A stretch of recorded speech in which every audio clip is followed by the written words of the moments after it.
ಇವತ್ತಿನ ಅಂದ್ರೆ crazy demand ಏನಾದ್ರು ಅನ್ಸಿದೆಯಾ ನಿಮ್ಗೆ? ಇವತ್ ಮದ್ವೆ ಆಗೋ ಹುಡುಗ ಹುಡುಗಿ ಡಿಮ್ಯಾಂಡ್ಗಳನ್ನ ಕೇಳಿ ನೀವ್ ಇತ್ತೀಚೆಗೆ ನೋಡಿದ್ದು ಹೀಗೂ ಡಿಮ್ಯಾಂಡ್ ಇರುತ್ತಾ ಅಂತ? ಅದೇನು ಸಪ್ರೇಟ್ ಆಗಿರಬೇಕು, ನನಗೆ ಯಾವುದಕ್ಕೂ ರೆಸ್ಟ್ರಿಕ್ಷನ್ಸ್ ಹಾಕಬಾರ್ದು. ಆಮೇಲೆ ನಾನು ಕುಡಿತೀನಿ, ಸಿಗರೆಟ್ ಸೇರ್ತೀನಿ, ಅದಕ್ಕೆಲ್ಲ ನೋವು ಅನ್ನಬಾರ್ದು. ಆಮೇಲೆ ನಾನು ನೈಟ್ ಔಟ್ಸ್ ಹೋಗ್ತೀನಿ, ಅದಕ್ಕೇನು ಮಾತಾಡಬಾರ್ದು. ಆ್ಯಂಡ್ ನೀನು ಜಾಸ್ತಿ ಫ್ರೆಂಡ್ಸ್ನೆಲ್ಲ ಇಟ್ಕೋಬಾರ್ದು. ನಾನು ಈ ಥರ ಎಲ್ಲ ಬರೀದ್ಯಾ ಅಂತ ಕಷ್ಟ. ನನಗಿದೆಲ್ಲ ಹುಚ್ಚುತನದ ಪರಮಾವಧಿ ಅನ್ಸುತ್ತೆ ನನಗೆ. ಓಕೆ. ಹಿಂದಿನ ಕಾಲದಲ್ಲಿ ಅಂದರೆ ಹಿಂದಿನ ಕಾಲದಲ್ಲಿ ಅನ್ನೋದಕ್ಕಿಂತ ನಮ್ಮ ಜನ್ರೇಷನ್ ಟೈಮಲ್ಲೂ ಈ ಥರದ್ದೆಲ್ಲ ಏನೂ ಅಷ್ಟಿರಲಿಲ್ಲ. ಈಗ ಹುಡುಗಿ ನೋಡೋಕೆ ಬರ್ತಾರೆ ಅಂದ್ರೆ ಓಹ್ ಈ ಥರದಿಂದ ಪದ್ಧತಿ ಇದೆಯಾ ಅನ್ನೋ ಥರ ಆಗೋಗಿದೆ. ಎಲ್ಲ ನಶಿಸಿ ಹೋಗ್ತಾ ಇದೆ ಹಿಂದಿಂದ ಏನಿದೆ ಅಂದರೆ ಮದುವೆಗೆ ಸಂಬಂಧಪಟ್ಟ ಹಾಗೆ. ಮುಂಚೆ ಫೋಟೋ ಕಳಿಸೋರು, ಫೋಟೋ ನೋಡಿ ಓಕೆ ಅಂತ ಅಂದರೆ ಆಮೇಲೆ ಹುಡುಗಿ ನೋಡೋಕೆ ಬರ್ತಿದ್ರು ಒಂದಿನ. ಹುಡುಗಿ ಓಕೆ ಆದಮೇಲೆ ಫ್ಯಾಮಿಲಿ ಅಂದರೆ ಮನೆ ಮಂದಿ ಎಲ್ಲ ಒಂದಿನ ಏನೋ ಟಿ ಮಾಡಿಕೊಂಡು ಇಲ್ಲ ಎಲ್ಲ ನಮ್ಮ ಕಾರ್ಗಳಲ್ಲೇ ಹೋಗ್ಬಿಟ್ಟು ಮನೆ ಹೇಗಿದೆ, ಅವ್ರ ಮನೆಯವರೆಲ್ಲ ಯಾರ್ಯಾರಿದ್ದಾರೆ ಅದನ್ನೆಲ್ಲ ನೋಡಿಕೊಂಡು ಅವ್ರ ಜೊತೆ ಎಲ್ಲ ಮಾತುಕತೆ ಮಾಡ್ಕೊಂಡು ಬರೋದಕ್ಕೆ ಒಂದಿನ. ಆಮೇಲೆ ಇನ್ನೊಂದು ದಿನ ಮದುವೆ ಯಾವಾಗ ಇಟ್ಕೊಳ್ಳೋದು, ಎಂಗೇಜ್ಮೆಂಟ್ ಯಾವಾಗ ಇಟ್ಕೊಳ್ಳೋದು, ನೀವೇನು ಕೊಡ್ತೀರಾ, ನಾವೇನು ಕೊಡಬೇಕು, ಈ ಮಾತುಕತೆಗೆ ಒಂದಿನ. ಈ ಥರ ಅಂದರೆ ತುಂಬ ಲಾಂಗ್ ಪ್ರೊಸೀಜರ್ ಇತ್ತು ಮುಂಚೆ ಮದುವೆದು. ಇವಾಗ ಲಾಂಗ್ ಪ್ರೊಸೀಜರೇ ಇಲ್ಲ, ಬರೀ ಮದುವೆ ಅಂದರೆ ಈ ಫ್ಯಾಷನ್ ಆಗೋಗಿದೆ. ಹಲ್ದಿ, ಮೆಹಂದಿ, ಸಂಗೀತ, ರಿಸೆಪ್ಷನು ಇದೆಲ್ಲ ಫ್ಯಾಷನ್ ಆಗಿಬಿಟ್ಟಿದೆ. ಇತ್ತೀಚಿನ ಒಂದು ರಿಪೋರ್ಟ್ ನೋಡ್ತಾ ಇದ್ದೆ, ಬೇರೆ ದೇಶಗಳಲ್ಲೆಲ್ಲ ಒಂದು ಮದುವೆ ಆಗ್ತೀರಿ ಅಂತಂದ್ರೆ 1-2 ವರ್ಷದ್ದು 3 ವರ್ಷದ್ದು ಇನ್ಕಮ್ ಸಾಕಾಗುತ್ತಂತೆ. ನಮ್ಮ ಇಂಡಿಯಾದಲ್ಲಿ ಮದುವೆ ಆಗ್ಬೇಕು ಅಂತಂದ್ರೆ 20 ವರ್ಷ savings ಮಾಡಿರ್ಬೇಕಂತೆ.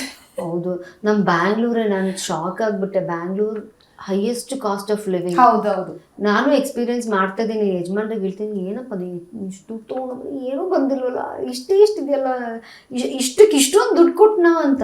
So cost of living ತುಂಬ ಇರೋದ್ರಿಂದ ಹುಟ್ಟೋ ಮಗುನೂ ದುಡಿಬೇಕೇನೋ ಈಗ, ಹಂಗಾಗ್ಬಿಟ್ಟಿದೆ. ತುಂಬ ಕಷ್ಟ ಇದೆ. ಮುಂಚೆ ಒಬ್ರು ದುಡ್ದು ಮನೆ ಮಂದಿನೆಲ್ಲ ಸಾಕ್ಬೋದಿತ್ತು. ಈಗ ಮನೆ ಮಂದಿಯೆಲ್ಲ ದುಡಿದ್ರು ಒಬ್ರನ್ನ ಸಾಕೋದು ಕಷ್ಟ ಇದೆ. ಆ ಸ್ಥಿತಿಲಿ ನಾವಿದ್ದೀವಿ. ಆ್ಯಂಡ್ ಪೊಲ್ಯೂಷನ್ ಜಾಸ್ತಿ ಆಗಿದೆ, ಜನರು ಜಾಸ್ತಿ ಆಗಿದ್ದಾರೆ ನಮ್ಮ ಬೆಂಗಳೂರಲ್ಲಿ. ಕಾಸ್ಟ್ ಆಫ್ ಲಿವಿಂಗ್ ಅಂತೂ ಅಲ್ಲಿದೆ, ತುಂಬ ಕಷ್ಟ ಇದೆ. ನಮ್ಮ ಕೆಲಸ ಬೇರೆ ಸತ್ತೆ ನಿಟ್ಟೆ ಇಲ್ಲ. ಯಾವಾಗ ಯಾವ ಸೀರಿಯಲ್ ಮುಗ್ದೋಗುತ್ತೆ ಗೊತ್ತಿಲ್ಲ, ಇನ್ನೊಂದು ಸೀರಿಯಲ್ ಯಾವಾಗ ಸಿಗುತ್ತೆ ಗೊತ್ತಿಲ್ಲ. ಅದಕ್ಕೆ ಮೇಲೆ ಪಾಪ ನಮ್ಮ ಪ್ರೊಡ್ಯೂಸರು ಇಲ್ಲ, ಚಾನಲ್ ಅವ್ರನ್ನ ಇವ್ರನ್ನ ಡಿಸಿಷನ್ ಹೇಳಿಲ್ಲ, ಇವ್ರನ್ನ ನಿಮ್ಮನ್ನ ಓಕೆ ಮಾಡಿಲ್ಲ ಅಂತ ಬೇರೆ ಹೇಳ್ತಾರೆ. ಅದು ಬೇರೆ ಹಿಂಗೆ ಡವ ಅಂತ ಹೊಡ್ಕೊತಾ ಇರುತ್ತೆ. ಪ್ಲೀಸ್ ದೇವ್ರೆ ಓಕೆ ಮಾಡ್ಬಿಡ್ಲಪ್ಪ, ಈ ರೋಡಿಗೆ ನಾನು ಸೆಲೆಕ್ಟ್ ಆಗ್ಬಿಡ್ಲಪ್ಪ ಅಂತ ನಮಗೆ ನಾವು ಹೇಳ್ಕೊತಾ ಇರಬೇಕು. ಆ ಥರ ಎಲ್ಲ ಆಗೋಗಿದೆ. ಕಷ್ಟ ಇದೆ. ಎಲ್ಲ ಇಂಡಸ್ಟ್ರಿನಲ್ಲೂ ಕಷ್ಟ ಇರೋ ಹಾಗೆ ನಮ್ಮ ಇಂಡಸ್ಟ್ರಿನಲ್ಲೂ ಕಷ್ಟ ಇದೆ. ಮುಂಚೆ ಈ ರೇಂಜಿಗೆ ಇರಲಿಲ್ಲ, ಈಗ ಸ್ವಲ್ಪ ಜಾಸ್ತಿನೇ ಕಷ್ಟ ಇದೆ ಅಂತ ಹೇಳ್ಬೋದು. ಯಾಕಂದರೆ ಹೊಸಬ್ರು ಜಾಸ್ತಿ ಬರ್ತಾ ಇದ್ದಾರೆ, ಜನ ಚೇಂಜ್ ಕೇಳ್ತಾ ಇದ್ದಾರೆ, ಹೊಸಬ್ರು. ನಮ್ಮ ಇಂಡಸ್ಟ್ರಿ ಹೆಂಗೆ ಆಗ್ಬಿಟ್ಟಿದೆ ಅಂದರೆ ಎಲ್ಲರೂ ಬಂದು ಇಲ್ಲಿ ಕಲ್ತ್ಕೊಂಡು ಬೇರೆ ಇಂಡಸ್ಟ್ರಿಗೆ ಹೋಗೋ ಥರ ಆಗೋಗಿದೆ. ಅಂದರೆ ನಾವು ಒಂಥರ ಟೀಚಿಂಗ್ ಸ್ಕೂಲ್ ಆಗ್ಬಿಟ್ಟಿದ್ದೀವಿ ನಾವು ಕನ್ನಡ ಇಂಡಸ್ಟ್ರಿ.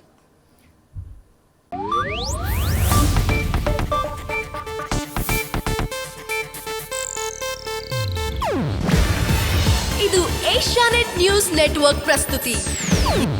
ನೀವು ನೋಡ್ತಿದ್ದೀರಾ ಏಷ್ಯಾನೆಟ್ ಸುವರ್ಣ ನ್ಯೂಸ್.